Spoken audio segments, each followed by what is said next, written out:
Hi, I'm Rachael Brown, author of For Fork's Sake, a quick guide to healing yourself and the planet through a plant-based diet. And I want to invite you to come to VCOP 21, April 26th and 27th. Mark your calendars for fantastic speakers to learn about making big change in a small amount of time. I'm going to be talking about 10 easy changes we can make, how we can make this big monumental change that can affect so much change in our entire planet in just 10 days. It can be pretty simple. So I invite you to join me and others April 26th and 27th. I hope to see you at VCOP.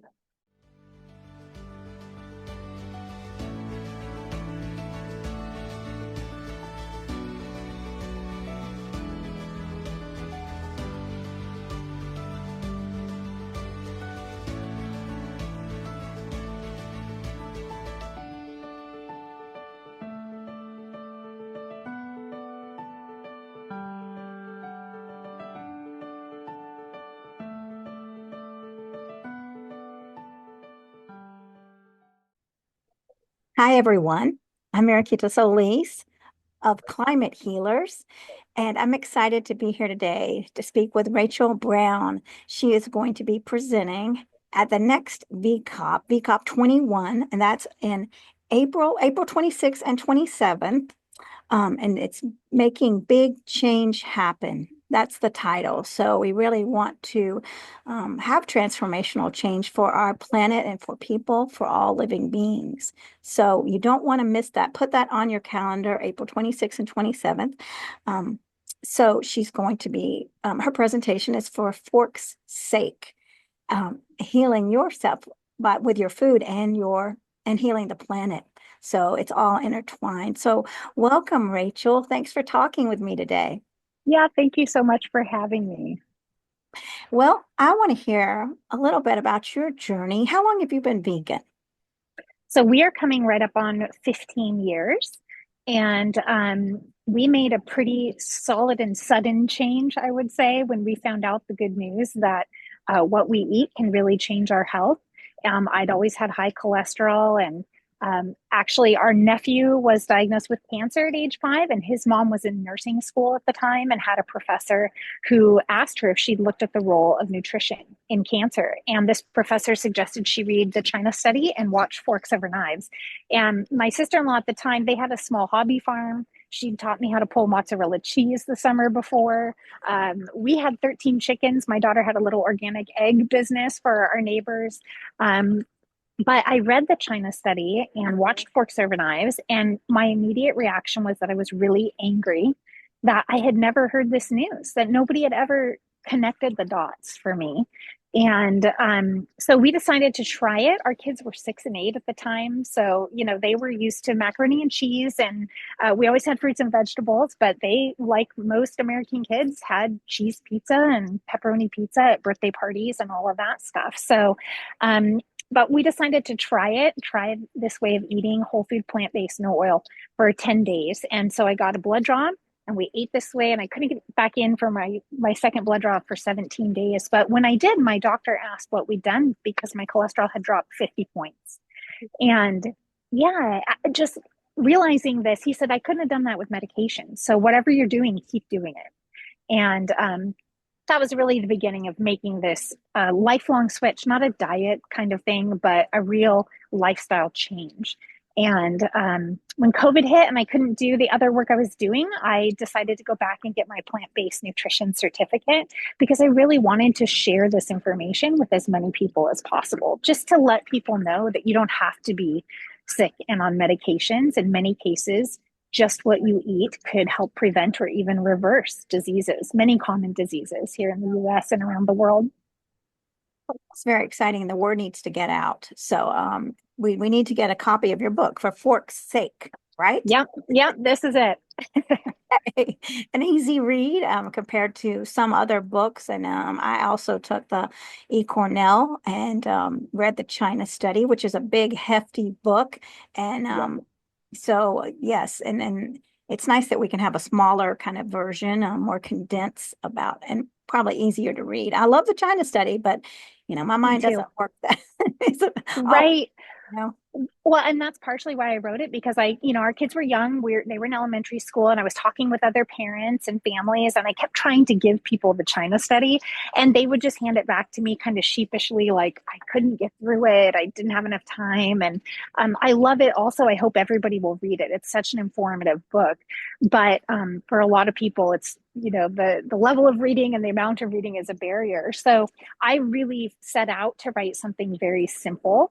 It's a really easy read for, why in the first place, why should we do this for the planet or for our health? And then how do you actually do it?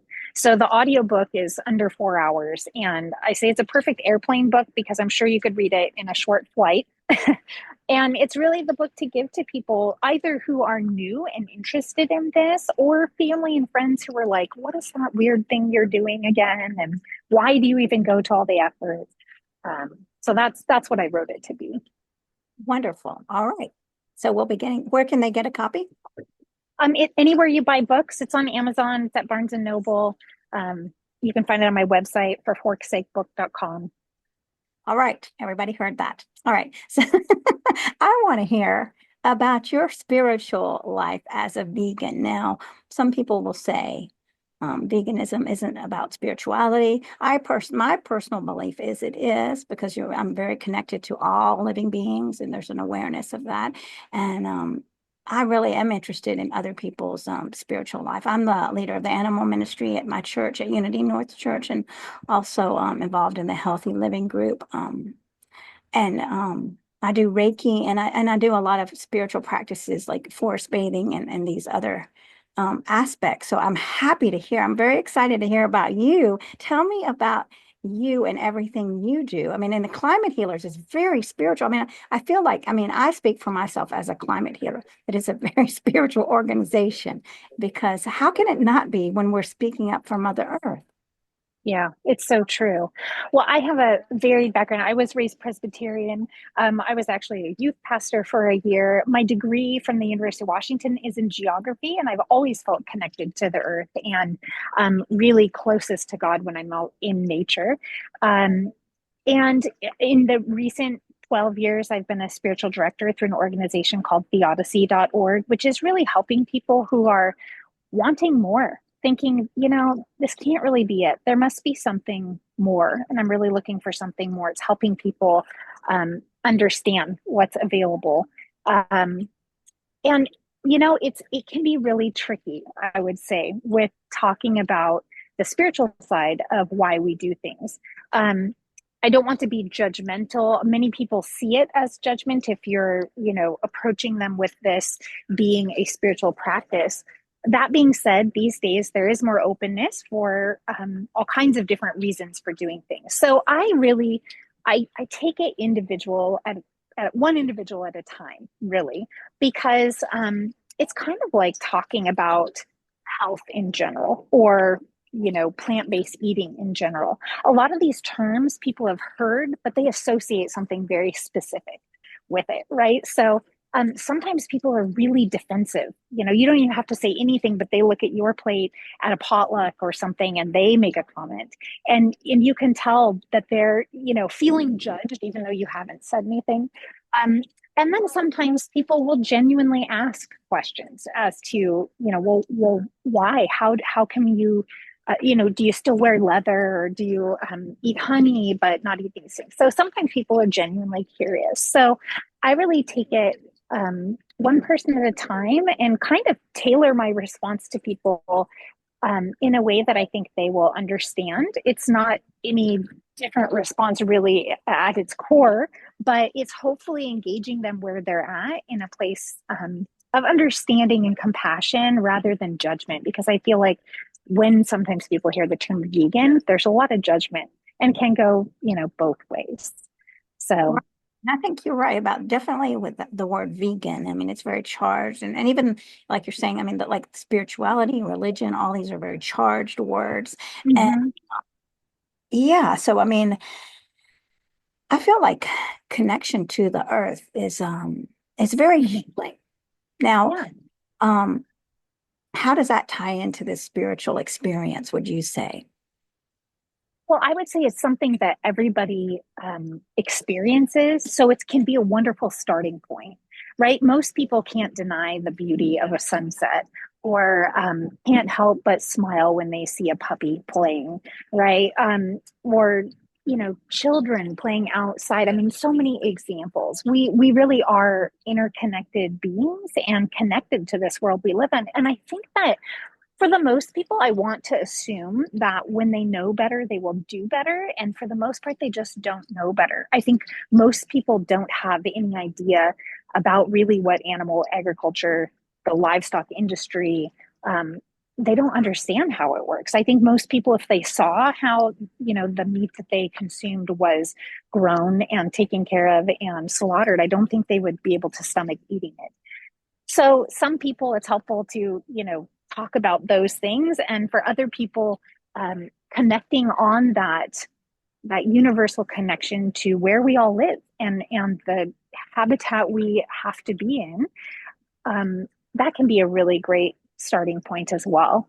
I love Melanie Joy's work. I'm sure you're familiar with it. Yeah, she has such great stuff. She coined the term carnism, and I will jokingly often tell her story about, if you saw this plate of spaghetti and meatballs and everyone, ooh, it looks really good, and then you say, yeah, those are golden retriever meatballs. To an American that would be so repulsive, but just some of those kind of conversations, just pointing out where our thinking is really quite skewed. We just haven't maybe stopped and thought about it. Similarly, the spiritual side of taking care of the earth that we've been given. There really is only one. And so helping people connect the dots that maybe what they're choosing to eat or purchase with their dollars, which is really voting for something when you're buying something, helping them connect the dots to that being either helping or hurting this planet the only one we have. Right. Exactly. Well, there's been so many years and years and years of programming that we're going up against. So, Yeah. how do you ground yourself spiritually? And so you said you grew up Presbyterian. So I grew up Catholic, and there are a lot of beautiful things about the Catholic religion. But I feel like I'm charged with that word. And, that's something from an area for me to work on personally, right? I don't want to be, I think that, so I'm not a very dogmatic person. I mean, I'm not really in that orthodox, kind of religion. And that really didn't fulfill my soul. I feel like, spiritually, I'm much more, when it's, much more connected or feel like more connected to a higher power. Now, I don't know how to define that higher power. I mean, Yeah. and Yeah. it's the biggest delight of love. It's the closest thing maybe that it's not even a good way. I mean, it's so expansive love. But I don't even know what the question is. I'm trying to say is just that so for you growing up, and did you say Presbyterian? Mm-hmm. Does that change now to where you are? Yeah. Well, I grew up in Washington State, and that's what I grew up, going to church with my family, and then went to college. And there was a college ministry group that I was a part of near the last couple of years. I worked at actually a Christian camp and conference center in college in the summers. It was a youth camp for everyone from elementary school through high school. And that was associated with a Free Methodist church. And then we lived in Alaska for 4 years and went to a non-denominational church. And we lived in Hawaii for a year and then ended up in California through my husband's work. So we've been kind of all over the map. But and I like you, I taught yoga and Pilates for many years. I actually am a Reiki practitioner as well. And before I wrote the book, I'd been doing massage for 10 years and a pain neutralization technique, helping people get out of chronic pain, actually, which was fantastic work. But I would say that, every morning I usually start with and this is like you said, there are charged words with this, right? So I would say prayer or meditation, right? So there's an app called Pray As You Go. I believe it's Jesuit. And they have beautiful music from around the world that plays. And then they have a reading and then some questions. And that's usually how I'll start my day, just sitting quietly, maybe praying for others, reciting Psalm 23, just putting my head in a good place to go into the world for the day, remembering that I'm not the higher power in this world, that I have a loving higher power. And so that's how I start. And then with the organization, I'm on the board for theodicy.org, and I'm also part of a few different things, content writing team and stuff for that organization. So we have different studies going on throughout the year. So last year or this fall, we did Zechariah, a passage in Zechariah, which was really wonderful. So I'm reading through the book of Jeremiah right now, which I haven't done in years.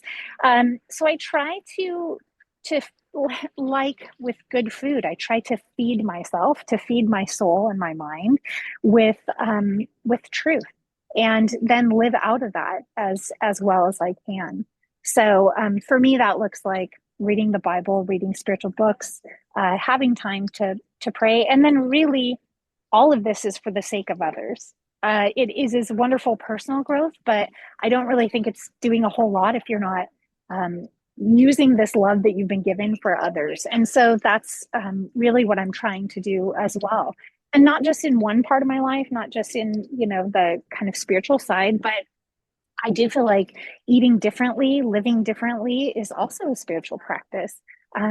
It's loving in a very large way, loving everything we have any control over in our life. So, yeah, I feel like they all kind of fall under the same umbrella, really.